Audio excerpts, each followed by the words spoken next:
Alors nous sommes ici près du pont de Tréboul. Le site de Tréboul est très ancien et constitue un passage important pour traverser la Truyère.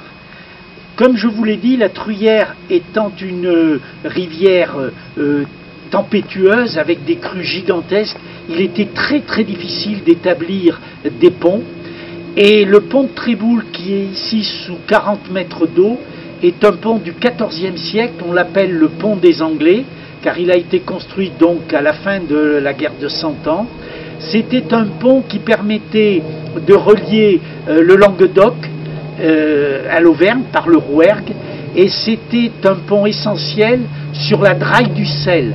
Le sel, qui était un élément important pour la conservation des aliments, venait obligatoirement ici du Languedoc, et il passait en partie sur le pont de Tréboul.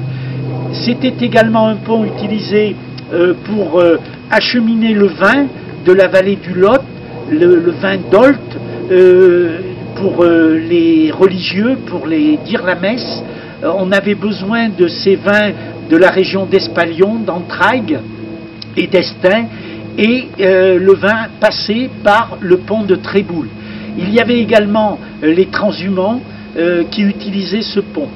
Alors il a été ennoyé en 1934, mais il a très bien résisté dans le passé aux crues gigantesques de la Truyère et à l'ennoiement, puisque l'année dernière, en 2014, le concessionnaire du barrage de Saran a été obligé de vidanger entièrement le barrage, et nous avons vu apparaître le pont de Tréboul, le pont gothique de Tréboul, un pont magnifique à 2 arches, qui est entièrement conservé et sur lequel on pourrait facilement faire passer des camions ou des voitures. Le pont est parfaitement en état de fonctionner.